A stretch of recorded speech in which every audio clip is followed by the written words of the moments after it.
आपले जितेंद्र आव्हाड होते का मोर्चामध्ये? तेही अहिंसेचं बोलत होते. विसरले ते?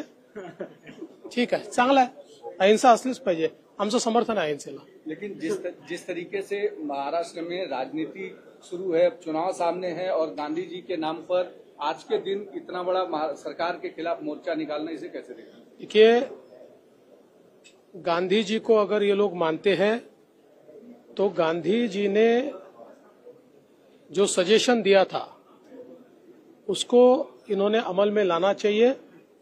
गांधी जी ने स्पष्ट रूप से कहा था आजादी मिल गई है, कांग्रेस की उपयोगिता समाप्त हो गई है, कांग्रेस का विसर्जन करना चाहिए, अन्यथा ये कांग्रेस एक प्रकार से देश की तरक्की में रोड़ा बनेगी.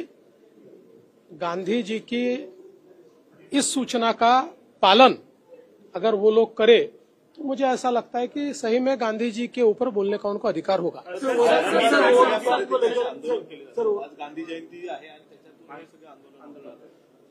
खरं म्हणजे गांधी जयंती हा आंदोलनाचा दिवसच नाहीये. गांधी जयंती हा शांतपणे तुम्हाला जर वाटत असेल तर बसून गांधीजींच्या विचारांवर, गांधीजींच्या कार्यक्रमांवर त्या ठिकाणी आत्मचिंतन केलं पाहिजे. परंतु ज्या प्रकारे राजकीय उपयोग गांधीजींच्या नावाचा हे करतात, मी केवळ त्यांना एवढीच आठवण करून देऊ इच्छितो की तुम्ही जर खरे गांधीजींचे अनुयायी असाल तर गांधीजींनी सूचना दिली होती स्वातंत्र्यानंतर की काँग्रेसची उपयोगिता संपली आहे, आता काँग्रेस विसर्जित केली पाहिजे. त्यामुळे ती सूचना आपण मान्य करा.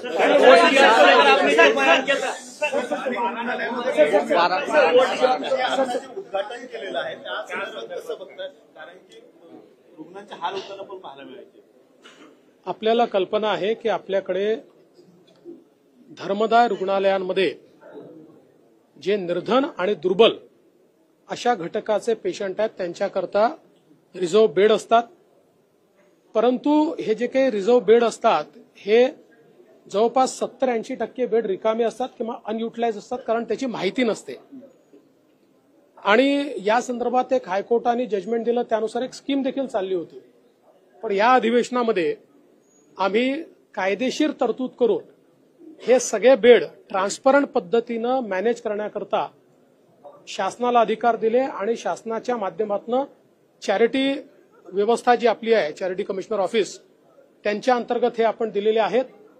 आणि आज त्या संदर्भातलं एक पोर्टल आपण तयार केलेलं आहे, एक ऑनलाईन व्यवस्था उभी केलेली आहे की ज्या व्यवस्थेमुळे जेवढे रिझर्व्ह बेड आहेत त्याची सगळी माहिती ही त्या पोर्टलवर असेल आणि कुठल्याही गरीब आणि गरजू रुग्णाला ट्रान्सपरंटली त्याचं अलॉटमेंट होईल, त्याच्याकडनं कोणी पैसे वसूल करू शकणार नाही आणि कोणीही अशा प्रकारे बेड्स रिकामे ठेवू शकणार नाही, अनयुटिलाइज ठेवू शकणार नाही, अशा प्रकारची व्यवस्था सुरू केली आहे.